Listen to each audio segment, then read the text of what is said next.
حامدًا ومصليًا ومسلما السلام علیکم ورحمۃ اللہ وبرکاتہ۔ آج ہم ایک ایسی برائی پر بات کریں گے جو معاشرے کے تعلقات کو نقصان اور تباہ کر دیتی ہے، اور وہ چغل خوری ہے۔ یہ وہ عادت ہے جس کے قرآن و سنت میں بہت سخت مذمت کی گئی ہے۔ چغل خوری کہتے کس ہیں؟ اس کا مطلب کیا ہے؟ چغل خوری کہتے ہیں ایک کی بات دوسرے کو پہنچا کر لوگوں میں فساد اور نفرت پیدا کرنا۔ اللہ تعالیٰ قرآن پاک میں فرماتا ہے سورۃ الہمزہ آیت نمبر 1 میں وَيْلٌ لِكُلِّ ہُمَزَةٍ لُمَزَةٍ، ہلاکت ہے ہر تانا دینے والے کے لیے اور عیب جوئی کرنے والے کے لیے۔ سورۃ حجرات میں فرماتا ہے آیت نمبر 12 میں وَلَا يَغْتَبْ بَعْضُكُمْ بَعْضًا أَيُحِبُّ أَحَدُكُمْ أَن يَأْكُلَ لَحْمَ أَخِيهِ مَيْتًا فَكَرِهْتُمُوهُ، اور نہ تم ایک دوسرے کی غیبت کرو۔ کیا تم میں سے کوئی پسند کرے گا کہ اپنے مردہ بھائی کا گوشت کھائے؟ بخاری و مسلم شریف میں آتا ہے کہ نبی کریم صلی اللہ علیہ وسلم نے فرمایا لا يدخل الجنت نائم، چغل خور جنت میں داخل نہیں ہوگا۔ اور حدیث پاک میں آتا ہے کہ چغل خوری سب سے بڑا گناہ ہے، کیونکہ یہ نہ صرف جھوٹ ہے بلکہ اس سے فساد پیدا ہوتا ہے۔ چغل خوری کے کئی وجوہات ہیں۔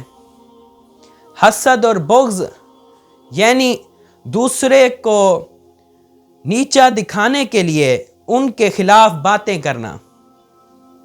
توجہ حاصل کرنا، یعنی اپنی اہمیت جتانے کے لیے دوسروں کی باتیں بڑھا چڑھا کر پیش کرنا۔ بدگمانی، جیسے دوسروں کے بارے میں منفی خیالات پیدا کرنا اور ان کو آگے بڑھانا۔ چغل خوری کے نقصانات کئی ہیں، روحانی نقصانات، معاشرتی نقصانات اور اخروی نقصانات۔ روحانی نقصانات کیا ہیں؟ چغل خور کی عبادت قبول نہیں ہوتی، اللہ کی ناراضگی کا سبب بنتا ہے۔ معاشرتی نقصانات کیا ہیں؟ کہ رشتے خراب ہوتے ہیں اور لوگ ایک دوسرے پر اعتماد کھو دیتے ہیں۔ خاندانوں میں اور دوستوں میں اختلافات اور جھگڑے پیدا ہوتے ہیں۔ اخروی نقصانات کیا ہے؟ کہ قیامت کے دن سخت حساب ہوگا، جنت کی محرومی اور عذاب کا سامنا ہوگا۔ چغل خوری سے بچنے کے کئی طریقے ہیں۔ اپنے الفاظ پر قابو رکھو، یعنی زبان کی حفاظت اور سوچ پر قابو رکھیں۔ دوسروں کی باتوں کو آگے نہ بڑھائیں، کسی کی بات کو بلا تحقیق آگے پھیلانے سے گریز کریں۔ توبہ اور اصلاح، یعنی اگر چغل خوری کی ہو تو اللہ سے معافی مانگیں اور جس کی چغل خوری کی ہے اس سے معذرت کریں۔ مثبت رویہ اپنائیں، یعنی دوسروں کی اچھائیاں بیان کریں اور دلوں میں محبت پیدا کریں۔ اس پر قرآن و سنت میں واقعات ہیں، چغل خوری کے قرآن و سنت میں واقعات ہیں۔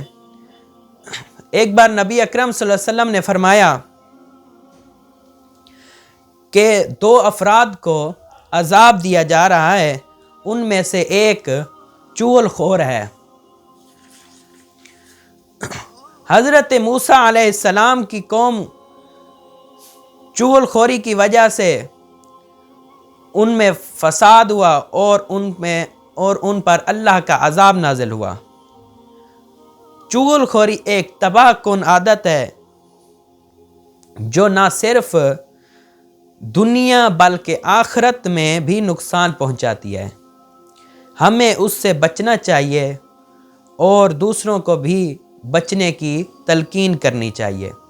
دعا ہے اللہ ہمیں ہماری زبانوں کو چغل خوری، جھوٹ اور غیبت سے محفوظ رکھے اور ہمیں اپنے بندوں کے درمیان محبت اور خیر پھیلانے کی توفیق عطا فرمائے۔ آمین ثم آمین۔